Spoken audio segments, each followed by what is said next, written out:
mau tidak mau pemerintah ini ditantang bagaimana kemudian eksplorasi potensi yang menghasilkan pendapatan. Salah satu opsinya ya pariwisata melalui pemberdayaan desa. Makanya kemudian desa wisata tadi. Oleh karenanya desa ketika membentuk desa wisata ini harus melibatkan berbagai elemen yang ada di desa tersebut. Pilih yang profesional, jangan sosial. Sosial itu tanpa bayaran kira-kira. Kalau begitu itu akhirnya nggak jelas. Namanya fungsi sosial. Kalau mood ya bekerja, kalau enggak ya enggak. Harus profesional. Maka promo menjadi bagian penting.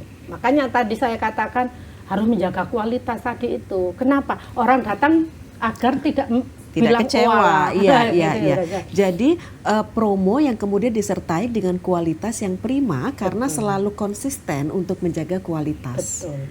Jawa Timur ini terbanyak desa wisata secara nasional, maka emang kalau kemudian tidak kita berdayakan.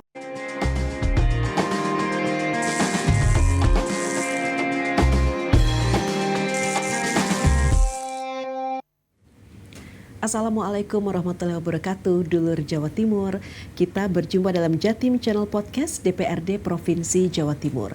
Dulur, kalau kita berbicara mengenai salah satu pertumbuhan ekonomi lokal yang potensinya sangat luar biasa di Provinsi Jawa Timur, itu adalah optimalisasi desa wisata. Kita tahu bahwa pemerintah Provinsi Jawa Timur juga ikhtiarnya luar biasa begitu ya. Seperti apa kemudian memaksimalkan desa wisata dengan potensi luar biasa yang ada di Provinsi Jawa Timur ini untuk masing-masing bisa berkontribusi pada wilayahnya. Nah, seperti apa kemudian kalau kita bicara mengenai dukungan dari DPRD Provinsi Jawa Timur terkait dengan optimalisasi desa wisata ini, dulur, utamanya adalah Komisi B. Nah, kalau kita bicara Komisi B, apalagi Ketua Komisi B, sudah tahu dong dulur ya. Kalau yang pasti nanti kita akan berbincang dengan Ibu Hajah Ani Maslahah SPD MSI, salah seorang legislator perempuan tangguh yang berasal dari Sidoarjo, di mana beliau ini merupakan Ketua Komisi B DPRD Provinsi Jawa Timur dari fraksi PKB dari Dapil Jatim 2 Sidoarjo. Ibu Ani, assalamualaikum. Assalamualaikum warahmatullahi wabarakatuh, Mbak Tika. Matur nuwun Ibu Ani menyempatkan untuk bisa berbincang nih bersama kami begitu ya Ibu. Sama-sama. Ya. Diskusi ini tentunya juga nanti bukan sembarang diskusi, tetapi memang benar-benar sangat bermanfaat. Mudah-mudahan. Betul. Utamanya bagi mereka di warga masyarakat yang lokasinya adalah memiliki potensi luar biasa untuk kemudian bisa tumbuh dan berkembang sebagai desa wisata, di mana nanti peran dari Komisi B juga pasti sangat krusial tentunya Ibu Ani ya, karena ini kita bicara terkait dengan pertumbuhan ekonomi. Komisi B terkait juga dengan perekonomian. Ya. Baik, Bu Ani, ini seperti apa kalau kita bicara bahwa Komisi B sendiri pernah kan mendorong Disbudpar Provinsi Jawa Timur untuk memprioritaskan pengembangan desa wisata dan sektor pariwisata di Jawa Timur ini. Apa sebenarnya kemudian yang melatar belakangi desakan tersebut sih, Bu Ani? Iya, perlu saya sampaikan di Jawa Timur ini sudah ada Perda Desa Wisata, pengembangan desa wisata, dan itu inisiasi dari Komisi B lalu ya, karena tahun 2024 jadi masih masa periode yang lalu karena kami dilantik itu 30 Agustus 24 ya, itu di awal-awal bulan lah. Salah satu filosofinya karena multiplier effect, bahwa ngomong desa wisata itu kan intinya mengkonstruk keunikan-keunikan, potensi-potensi dari berbagai destinasi. Ada yang alam, ada yang buatan, yang kemudian menjadi keunikan-keunikan dikolaborasi menghasilkan sebuah karya, sebuah kriya, kira-kira kayak begitu.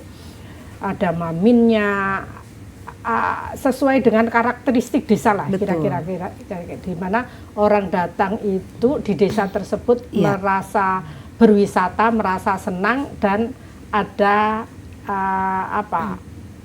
ada hasil yang bisa dibawa pulang, kira-kira kayak gitu. Ruhnya kayak gitu. Maka multiplier effect apakah yang bisa ditimbulkan dari desa wisata. Satu poin aja, ketika desa wisata itu pakai tiket masuk misalnya ya, maka di situ berarti pengelola desa wisata bisa menghidupi karyawan, kan dari uang itu bisa dipakai gaji karyawan. Nggak mungkin kemudian desa wisata itu tanpa adanya mamin, karena sebuah usaha apapun pasti ada mamin, sekalipun pabrik misalnya pasti ada mamin, karena itu sebuah kebutuhan yang wajib mendasar. Maka di situ berarti ada penghidupan UMKM, ada penghidupan warung, ada mamin. So pasti mereka bawa armada, maka ada penghidupan jasa entah Gojek, entah cukir, entah apa kira-kira. Agar supaya bisa eksis butuh jasa yang mampu mengembangkan, mampu mendesain, maka butuh desainer, butuh yang mampu membuat unik dan lain sebagainya. Multiplier effect, berarti ada banyak orang yang bisa hidup dari itu. Maka ya itu yang pertama ya pasti. Ketika banyak yang terhidupi dari desa wisata, tentu menimbulkan income, pendapatan. Baik. Kalau sudah mendapatkan pendapatan, maka nyambungnya adalah PDRB. Kalau sudah ada PDRB, maka pertumbuhan ekonomi akan melaju. Kira-kira nyambungnya itu sana. Yang kedua, akan terjadi penyebaran pembangunan yang tidak hanya tersentral pada titik kota, karena ngomong wisata ya kalau nggak mall kira-kira kayak begitu. Sekarang lebih cenderung begitu orang berpikirnya, padahal sebenarnya masih banyak potensi di luar kota. Betul. Maka kalau yang bisa dimaksimalkan. Maka kalau kemudian di titik-titik desa, sekalipun yang desa sekali, yang pelosok, justru asik karena hari ini ketika eranya global, masyarakat kita itu kan suka yang unik, maka back to culture misalnya kayak begitu.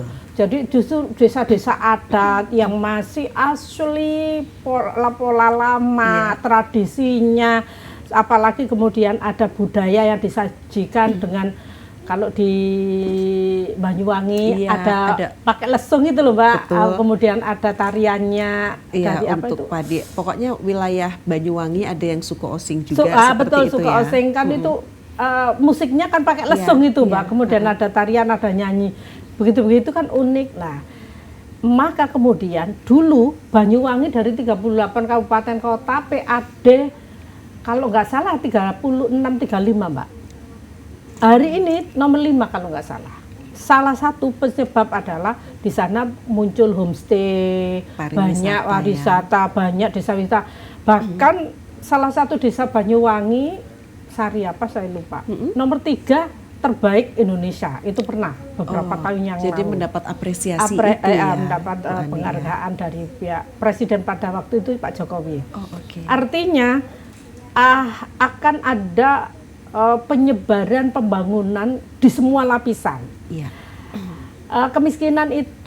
Kemiskinan di Jawa Timur itu hari ini sih 9, sekian persen, Pak. Persentase terbesarnya adalah di desa. 15-nya di desa, 6 sekian persennya kota. Artinya, memang desa yang perlu dieksplor potensinya agar supaya ada perimbangan kesejahteraan, pertumbuhan, sehingga disparitas antar daerah, antar desa ini akan bisa tertolong, kira-kira akan bisa tertanam. Jadi setidaknya 2 hal itulah yang menjadi filosofi kenapa kemudian Komisi B kala itu menginisiasi perda penguatan desa wisata kalau nggak salah. Apalagi sekarang ya Bu Ani ya, orang-orang itu cenderung healing begitu ya, mereka justru mencarinya yang benar-benar natural, yang benar-benar alami. Dan fakta Mbak, itu ada impact terhadap angka kebahagiaan. Jawa Timur dari Jawa dan Bali nomor 1. Sudah 2 tahun ini, mulai tahun 24, 25. Jadi indeks kebahagiaan. Nah, indeks kebahagiaan itu mensupport terhadap angka harapan hidup. Ya benar sih. Sebenarnya penyakit itu terbesarnya faktor penyebab kan hati ya, psikis ya. Iya. Ketika psikisnya banyak healing, nggak usah kemana-mana dan nggak usah mahal, cukup di desa kita sendiri. Iya. Saya lupa akan terjadi perputaran. Nah, dia perputaran uang di desa tersebut sehingga desa tersebut akan tumbuh mandiri dari potensi desanya itu. Tapi yang saya nyambungnya dengan healing tadi, Pak. Itu tadi dengan karena indeks kelupaan kebahagiaan saya sekali, indeks kebahagiaan. Maka ketika orang bahagianya ini semakin tinggi, angka harapan hidupnya tinggi. Tinggi. Semua mati hidup itu ya Allah, tetapi kan ada ikhtiar. Betul, ya. kita ada ikhtiar juga. Benar, seperti itu. Ibu, kalau kemudian kita bicara peran dari desa wisata itu sendiri dalam strategi pembangunan ekonomi di provinsi, itu seperti apa sih, Bu Ani? Yang pasti gini, terbesar PAD-nya Jawa Timur itu per hari ini adalah PKB. Bukan Partai Kebangkitan Kebetulan saya PKB. Adalah pajak kendaraan bermotor. Baik. Karena memang potensi pembelian kendaraan roda 4, roda 2 Jawa Timur tinggi. Itu pertanda kita kaya ya. Iya, amin ya Ibu ya. Maka kalau ngomong bensin, ini kan ngomong sesuatu yang tidak bisa diperbarui. Makanya saya senang ketika kemudian ternyata jerami bisa menjadi bahan bakar kan, temuan beberapa waktu yang lalu oleh mahasiswa ITB itu, senang kita. Maka mau tidak mau pemerintah ini ditantang bagaimana kemudian eksplorasi potensi yang menghasilkan pendapatan. Salah satu opsinya ya pariwisata melalui pemberdayaan desa. Makanya kemudian desa wisata tadi itu. Kita ada desa devisa. Desa devisa itu sebuah usaha yang dilakukan oleh masyarakat kita yang dari desa berhasil untuk ekspor. Misalnya kalau ngomong dapil saya ada Kupang, desa Kupang, Kecamatan Jabon, itu rumput laut yang diekspor terbanyak bukan se-Jawa Timur, se-Indonesia. Itu Sidoarjo loh. Makanya kemudian disebut desa devisa karena menghasilkan uang banyak yang diekspor. Jadi selain mengembangkan desa devisa, desa wisata, makanya kemudian kita fasilitasi lagi-lagi ini juga inisiasi DPRD. Rencana induk kepariwisataan Perda itu kita sudah ada. Misalnya ada wisata religi. Baik. Wisata religi itu mana saja? Surabaya karena ada Ampel, ada Bungkul, kira-kira gitu. Sidoarjo juga karena ada Dewi Serdadu, kemudian ada makam Mbah Ut ya. Kemudian Jombang ada makam Gus Dur, makam Mbah Hasim, bawah ada macam-macam kayak. Kemudian Madura, artinya pemerintah yang menempatkan titik ini destinasi religi, titik ini destinasi alam dan macam sebagainya. Jadi itu dikonstruk oleh pemerintah provinsi dalam rangka eksplorasi potensi sebagai pendulang yang bisa menghasilkan uang. Untuk menjadikan pendapatan kita bisa bertambah, bisa eksis dan bisa bertambah. Kira-kira seperti itulah. Bu Ani, kalau Ibu sendiri kan dari Dapil 2 ya Bu ya, dari Sidoarjo. Kalau Ibu Ani sendiri melihat seperti apa sebenarnya potensi desa wisata yang ada di Sidoarjo saat ini? Kalau se-Jawa Timur dulu ya, kita ini punya 550-an desa dan kelurahan. Iya. Desa wisata ada sekitar 630-an, Mbak. Yang terklasifikasi ada rintisan. Rintisan itu paling gede, ada 77%. Ada yang maju itu sekitar 12-13%. Ada yang sudah mandiri 0,8%, nggak sampai 1%. Maka kalau diambil kesimpulan dari 630 desa itu ya lebih banyak yang habis hidup mati itu loh Pak. Oke. Makanya kemudian dikatakan tidak berkembang. Jadi atau tidak rintisan. berkelanjutan ya, Tidak Ibu, berkelanjutan. Maka ngomong Sidoarjo, Sidoarjo itu masih puluhan sih ada desa wisata yang masih eksis itu Kampung Batik di Jetis. Iya. Dulu ketika ada matahari di daerah Jetis itu rame Mbak waktu itu. Dan memang 5-10 tahun lalu batik kan hanya beberapa daerah ya. Madura ada, Sidoarjo, kemudian Tuban. Tidak banyak lah intinya. Iya. Sekarang hampir daerah Batu punya hampir semuanya Iya. eksplorasi dan itu memang Batik. kebudayaan Indonesia yang berasal dari Jawa Timur, sehingga memang patut kemudian kita eksplorasi potensi masing-masing daerah sampai kemudian semua instansi pemerintah mulai sekolah hingga pemerintahan, pegawai itu kan pakai batik wajib. Nah, termasuk hari ini saya Ibu pakai ya. Saya pakai sebagai wujud cinta budaya daerah kira-kira. Lucu batiknya loh Bu Batiknya Ani. lucu ya. Jadi kampung batik masih eksis Mbak di Jetis. Ada juga ada juga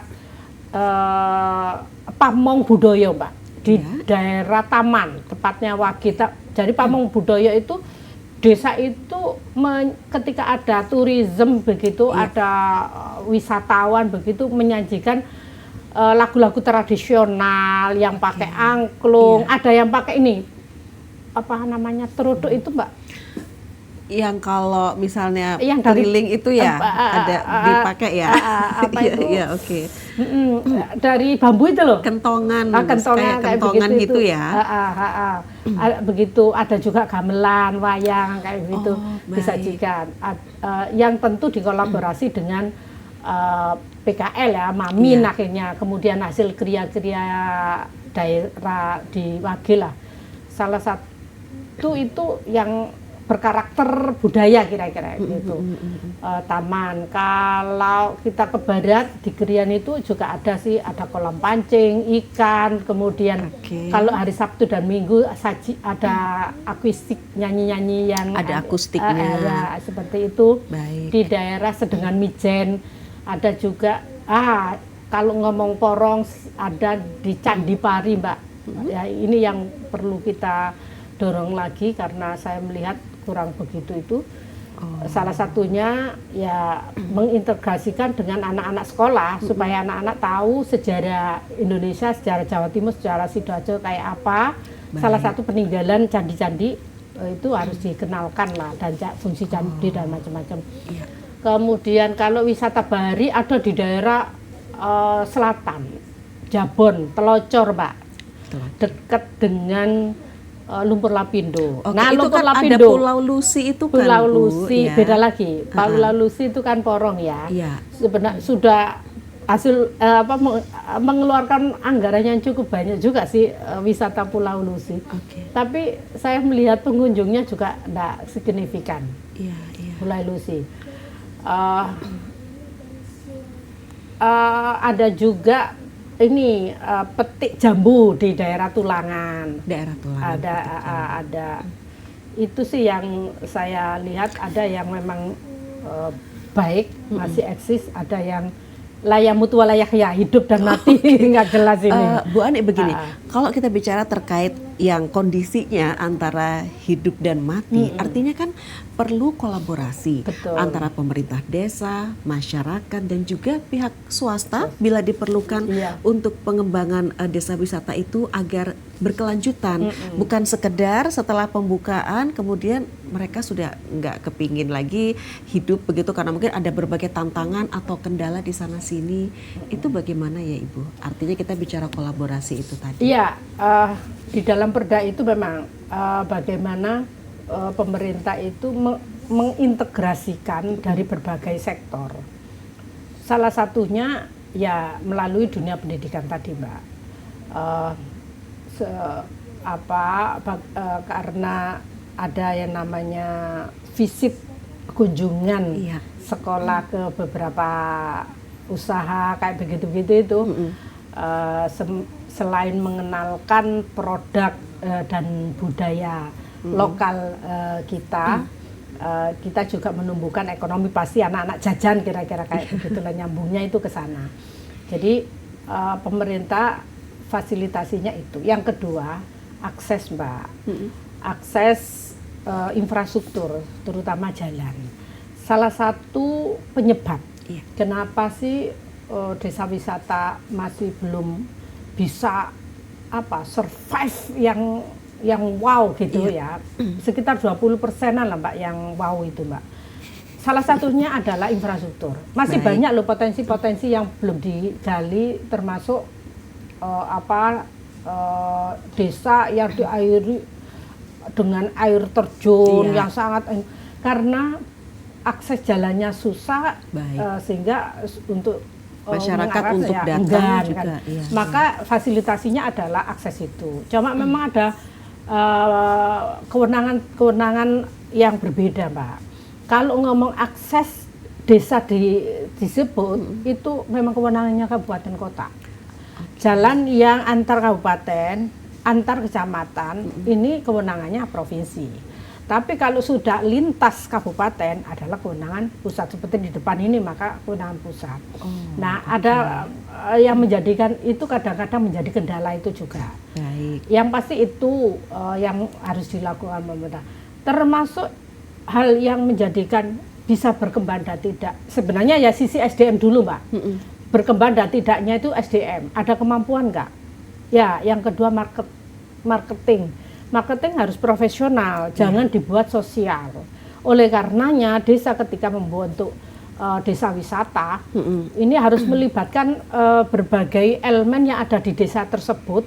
Pilih yang profesional, jangan sosial. Sosial itu tanpa bayaran kira-kira. Kalau begitu itu akhirnya nggak jelas. Namanya fungsi sosial. Kalau mood ya bekerja, kalau enggak ya enggak. Harus profesional. Kemudian marketing. Nah, yang ketiga, pemerintah harus fasilitasi kaitannya promosi.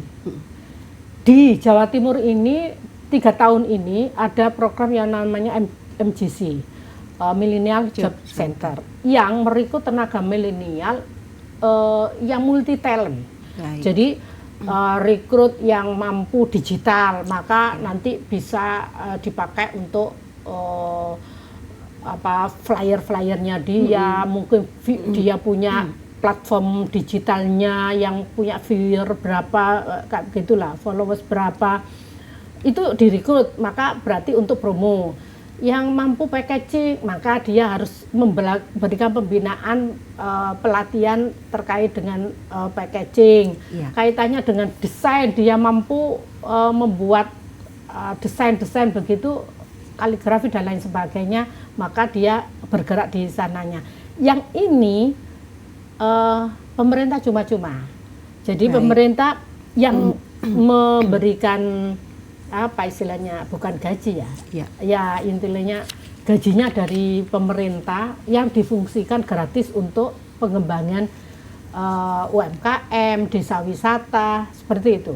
Kemarin kita Komisi B khusus untuk menyelesaikan itu agar lebih banyak lagi yang direkrut, kita nambahkan di PAK 25 kemarin 1 miliar khusus untuk MJC Mbak, karena kita ingin benar-benar terdorong untuk itu. Bu Ani, berarti kalau kita bicara terkait pemasaran dan juga sumber daya manusia, kalau pengembangan desa wisata bisa sebenarnya ya melalui MJC ini generasi muda bisa ikut berperan begitu untuk memajukan desa wisata. Betul.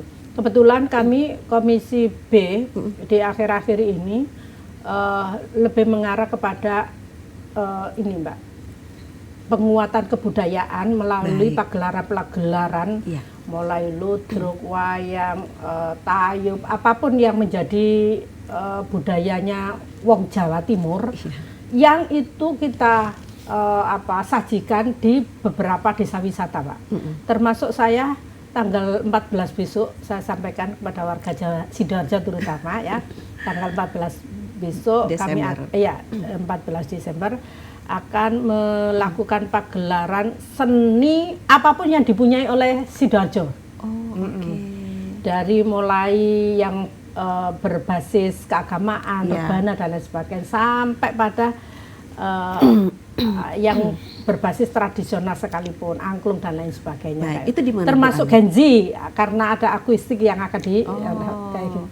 Itu rencananya ada 2 opsi. Hari ini akan difiksasi dengan Mijen tadi itu, karena di situ sudah ada kolam pancing, kolam renang, ada mamin, ada banyak sektor begitu olahraga gitu. Sama satunya di Candi Pari di Porong. Rencana kami itu di situ. Kemarin kita di lapangan lapangan desa, Mbak, lapangan desa. Dan itu hampir semua kabupaten ada seperti itu dalam rangka ya melestarikan budaya. Nah, yang kedua kita fokus untuk desa wisata. Salah satu penyebab desa wisata mati itu karena nggak pernah ada event. Lah sejak COVID, jangankan nanggap untuk biaya kehidupan aja susah, kira-kira kayak gitu. Maka apa yang harus dilakukan oleh pemerintah? Ya, pemerintah harus intervensi. Program pemerintah yang harus diadakan di event-event di desa-desa wisata yang sudah ada agar bangkit kembali. Baik, Bu Ani monggo kita minum dulu, Bu Ani. Ya, makasih.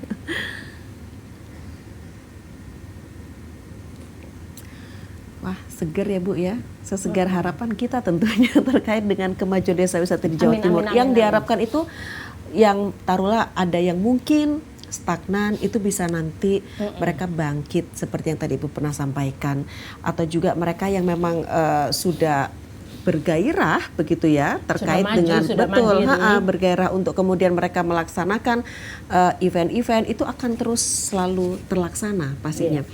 Kalau Ibu melakukan kunjungan atau menerima aspirasi masyarakat terkait desa wisata, keluhan yang paling banyak itu apa sih sebenarnya Bu Ani? Minta event. Oh ya itu tadi ya, minta event ya. Karena ketika sering event, akhirnya kan banyak orang yang berkunjung. Gitu. Yang kedua memang pembinaan. Pembinaan itu kaitannya dengan penguatan kapasitas, berarti SDM, juga pembinaan kaitannya dengan infrastruktur, Mbak. Infrastruktur itu bukan hanya jalan ya, tetapi maintenance yang ada di daerah itu, apa yang sekiranya perlu di-up, yang menjadi unik, yang menjadi orang datang itu seneng. Nah, berarti ini belanja modal kira-kira kayak begitu. Jadi bantuan alat yang dibutuhkan untuk mempercantik kondisi desa itu sih. Baik. Ya termasuk pinjaman modal, Mbak. Kembali ke situ. Ini kita bicara kebijakan anggaran juga ini Bu dari provinsi. Seperti apa kalau kita bicara kebijakan anggaran untuk menumbuhkan desa wisata? Ada hibah kepada desa wisata yang statusnya itu berkembang, Mbak. Itu subsidi 50 jutaan sih. Cuma memang nggak banyak persoalannya. 50 jutaan yang sekiranya desa itu mampu untuk menghidupkan dan sustainability, ya, berkesinambungan, berkelanjutan. Maka mendapatkan bantuan 50 juta, tapi lagi-lagi frekuensinya, volumenya yang nggak banyak. Sementara tadi ada 630. Oke. Berarti semacam ada kayak prioritas lokasi atau wilayah desa wisata, begitu, Ibu? Ya, yang pasti ada harapan untuk mau berkembang. Tetapi kalau dia sudah tidak mau berkembang kan, walaupun dikasih kan uang hilang, Mbak. Baik. Ini kan Pemprov Jatim, Bu Ani, itu punya tagline Jatim Bisa atau berdaya, inklusif, sinergis, dan adaptif dalam pengembangan desa wisata secara kolaboratif. Kalau Ibu Ani sendiri melihat ini sebenarnya sektor apa saja yang harus bisa dikembangkan begitu, agar kemudian potensi ekonomi desa wisata ini yang mungkin tadinya belum begitu tergarap atau tereksplor secara maksimal bisa kita tahu nih potensinya. Ngomong desa wisata itu nggak bisa digeneralisir karena memang dikatakan desa wisata itu kan karena ada kelebihan, ada keunikan, ada kenyamanan yang orang datang senang, kemudian bisa mendapatkan sesuatu dari situ, kemudian setelah datang balik lagi ya, kira-kira kayak begitu. Maka memang awal, Mbak, berangkat dari awal. ketika desa sebelum memutuskan bahwa desa tersebut, desa wisata ini bukan milik swasta ya, milik desa ya, yang dikelola oleh darwis atau kelompok darwis atau dasar wisata atau sadar wisata atau BUMDes, Mbak ya. Maka harus melibatkan seluruh stakeholders yang ada skill untuk itu dulu. Rapat. Jangan kemudian top down, lurahnya yang ingin. Nah, ini kadang-kadang yang menjadikan mati.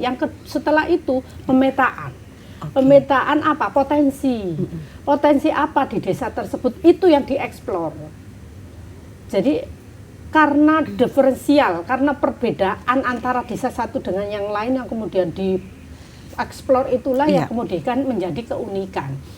Menurut hemat saya, bentuknya apa yang harus supaya bisa, ya potensi apa, yaitu yang terus harus dieksplor. Nah, yang berikutnya adalah menjaga kualitas. Ini yang kadang-kadang kita itu lalai ketika laris. Kalau ngomong mamin, ketika laris, maka bumbu dikurangi, orang nggak balik. Atau kalau ngomong kriya, hasil karya, ketika laris kemudian kualitasnya dikurangi, orang nggak akan balik. Nah, menjaga kualitas ini juga menjadi bagian penting. Ada yang penting lagi, apa itu, hari Bu ini Ani? eranya digitalisasi, bagaimana mempromo setidaknya di 5 platform digital ini. Karena orang datang itu kan karena promosinya yang gencar, Pak. Kita pingin bakso apa, kita pingin ceker apa, bisa langsung klik aja ya di handphone ya. Maka ketika banyak bintang, kira-kira kayak begitulah. Sekalipun ketika datang, oalah, artinya nggak menyenangkan ya, nggak menyenangkan. Tapi kan orang sudah pernah datang, maka promo menjadi bagian penting. Makanya tadi saya katakan harus menjaga kualitas tadi itu. Kenapa? Orang datang agar tidak kecewa. Iya. Jadi promo yang kemudian disertai dengan kualitas yang prima karena selalu konsisten untuk menjaga kualitas. Betul. Supaya masyarakat tidak kecewa. Ya, terus juga harus banyak diversifikasi. Jadi diversifikasi ini arahnya kemana?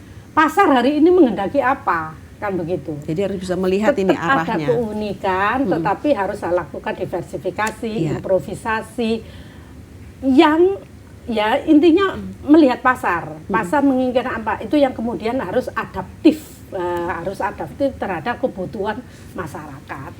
Itu juga menjadi bagian penting untuk bisa. Nah, pemerintah fasilitasinya adalah apa yang menjadi titik kurangnya. Ya, diantaranya modal, pembinaan, pelatihan, akses infrastruktur, termasuk promo tadi melalui talent-talent yang tergabung dalam MGC. Seperti itu, Mbak, yang bisa kita lakukan. Bu Ani, kalau Ibu sendiri... termasuk pasar, Mbak. Jadi produk-produk yang sekiranya itu bisa diekspor, bisa diajak pameran, kira-kira kayak gitu, itu juga. Mungkin itu juga tidak kalah penting ya, maksudnya untuk digandeng juga, untuk difikirkan juga seperti apa strateginya. Ibu, tapi begini, kalau untuk Bu Ani sendiri dari Dapil Sidoarjo, bagaimana kemudian turut menggerakkan generasi muda, Gen Z begitu ya, mereka juga berkontribusi nih, terlibat dalam pengembangan ekonomi berbasis desa wisata itu tadi. Iya. Itu kan sebenarnya lebih pada motivasi ya, bagaimana mempunyai rasa sense of belonging, rasa kepemilikan. Jadi saya ini kebetulan di Dewan itu ada Solo Semiran, Mbak. Solo Semiran itu sosialisasi, seminar, workshop, talk show, kira-kira kayak begitulah. Saya beberapa titik itu ketika segmennya anak muda mulai bagaimana meng-create potensi diri kita. Saya barbershop itu beberapa titik, kemudian kopi, membuat kopi itu apa namanya, pelatihan roasting. Ya. Kemudian hari ini saya banyak kriya, Mbak, buat buket, buat industri pengolahan dari potensi Sidoarjo. Sidoarjo itu ada kerang, ada kupang, bukan kerang, ada kupang, ada bandeng, ada udang. Ini yang kemudian menjadi olahan. Itu beberapa titik saya ada itu. yang itu bisa menjadi potensi menjadi desa wisata, Mbak. Ada juga sih pembinaan terhadap desa wisata. Jadi yang kita undang adalah pelaku-pelaku atau pengurus yang ada di desa wisata itu. Tapi memang di tahun ini belum maksimal saya. Baru tahun 2026 nanti. Itu saya ada 6 titik kalau nggak salah, khusus program untuk penguatan desa wisata. 6 titik. Ibu saya. berarti Sidoarjo. Untuk di Sidoarjo ya. Di Sidoarjo. Bu Ani begini, berarti saat ini memang juga sudah ada beberapa langkah konkret yang Ibu sudah lakukan untuk memperjuangkan desa wisata. Nggak ketinggalan juga UMKM di Sidoarjo. Karena pasti di situ. Pasti apapun usahanya termasuk desa UMKM pasti di situ. Oke. Kalau tahun ini saya banyak UMKM. Tahun ini maksudnya lebih berfokus kepada UMKM. Artinya tahun depan baru desa wisata. Desa wisata. Ibu, apa sih sebenarnya yang bisa membedakan begini, Bu? Ada desa wisata yang satu begitu ya, mereka hidup, mereka maju, tetapi ada juga yang kan kondisinya berbeda. Ada yang stagnan, bahkan dikatakan sudah bisa dikatakan tidak hidup lagi sih gitu. Apa yang menyebabkan perbedaan kondisi itu? Iya, karena nggak bisa menjaga eksistensi tadi itu. Oleh karenanya promosi tetap harus gencar promosi lah kira-kira kayak gitu. Kayak candi itu kan mami banyak itu di candi di tengah sawah. Kenapa? Karena promosinya luar biasa. Baik. Satu promosinya, yang kedua ya menjaga kualitasnya. Kemudian keunikannya. Jadi banyak variabel yang menjadikan kenapa menjadi berbeda antara satu dengan yang lainnya. Termasuk juga daya dukung masyarakatnya. Ada enggak kepedulian untuk menghidupkan. Baik. Misal titik kecilnya, ketika di desa wisata tersebut ada menjual apa ya Mbak ya, sembako atau menjual kriya sih biasanya, kalau sembako enggak kriya, kerajinan begitu ya. Kalau di desa tersebut ada, ngapain harus ke Surabaya, ngapain harus, ya bukan sektarian, tetapi ini memajukan desa wilayahnya sendiri agar perputaran uang itu ada di desa dari oleh untuk masyarakat desa setempat. Artinya menjadikan berbeda itu ya, ada juga sih ketergantungan dari bergantung kepada kepedulian desa setempat. Ada nggak keinginan untuk memajukan wilayahnya mereka itu, sendiri ya. Itu juga menjadi bagian. Apakah itu kemudian kita bicara terkait mungkin tantangannya salah satunya adalah pendampingan atau pembinaan itu tadi, Ibu Ani? Di antaranya iya, di antaranya iya.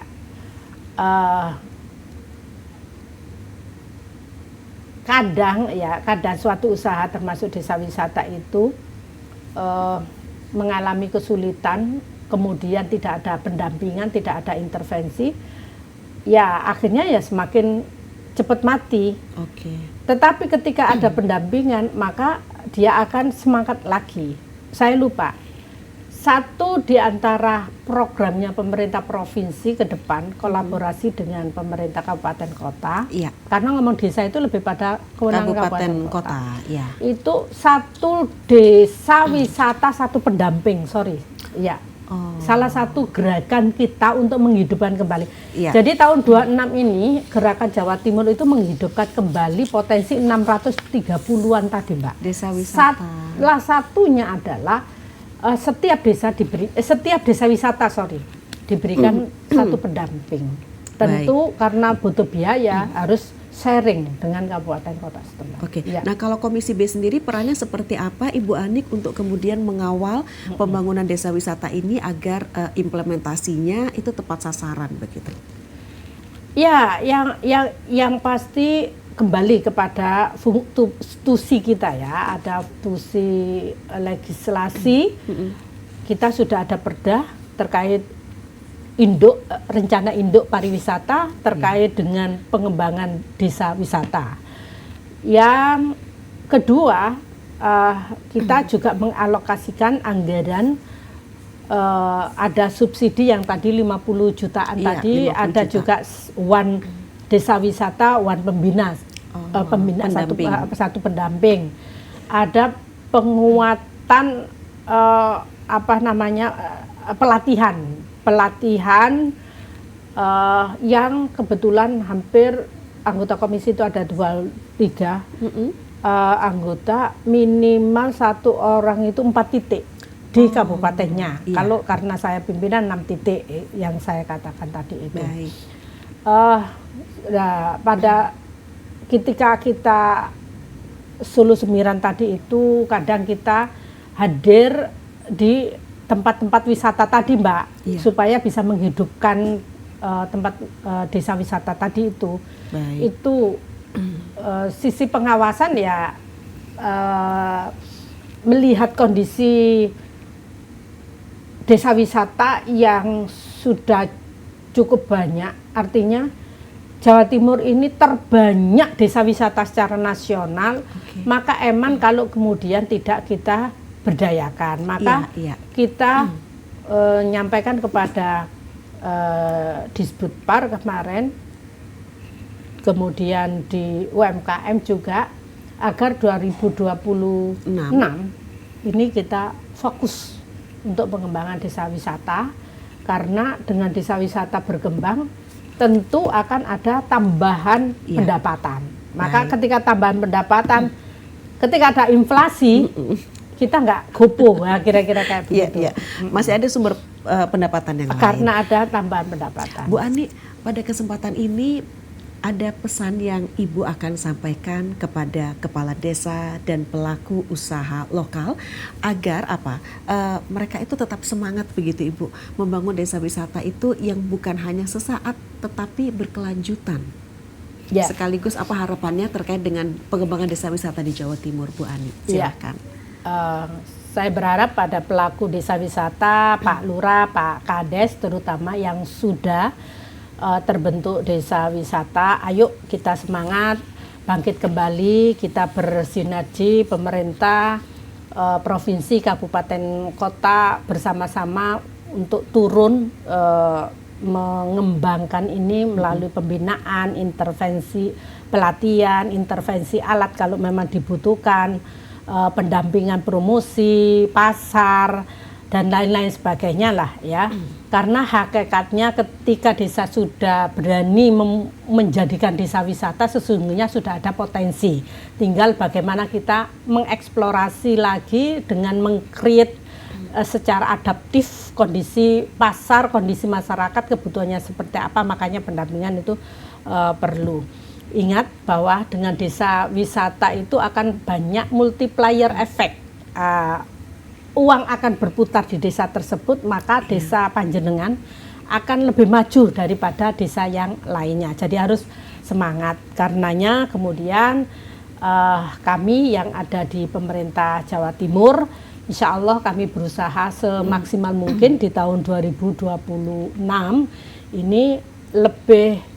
Salah satu prioritas pembangunan untuk pertumbuhan ekonomi adalah melalui desa-desa wisata, terutama yang sudah ada. Jadi prioritas yang sudah ada dulu, baru kemudian bagaimana yang belum, kita prioritas yang sudah ini bagaimana semuanya bisa ke status berkembang dan maju. Karena yang mandiri dan maju itu baru sekitar 20% lah. Baik, ini tantangan juga pastinya ya, Bu Ani ya, untuk tahun 2026. Baik, harapannya juga adalah pemikiran Bu Ani Maslahah ini juga benar-benar bisa dapat mendorong semakin tumbuh dan berkembangnya desa wisata yang ada di Jawa Timur. Bukan sekedar dari sektor wisatanya saja, tetapi juga yang tidak kalah penting UMKM-nya ya, pastinya dapat mendongkrak itu ya Ibu Ani ya. Baik, Ibu Ani, matur nuwun atas waktunya berbincang-bincang. Sehat dan sukses selalu ya Ibu ya. Yang sama untuk Mbak Tika dan seluruh warga Jawa Timur. Matur nuwun Ibu Ani. Nah, dulur Jawa Timur, sampai di sini kebersamaan kita dalam Jatim Channel Podcast DPRD Provinsi Jawa Timur. Tadi saya sudah berbincang dengan Ibu Haja Ani Maslahah, SPD MSI, Ketua Komisi B DPRD Provinsi Jawa Timur dari fraksi PKB dari Dapil Jatim 2 Sidoarjo. Matur nuwun dulur Jawa Timur, saya pamit undur diri. Saya Mustika Ratna. Wassalamualaikum warahmatullahi wabarakatuh. Assalamualaikum.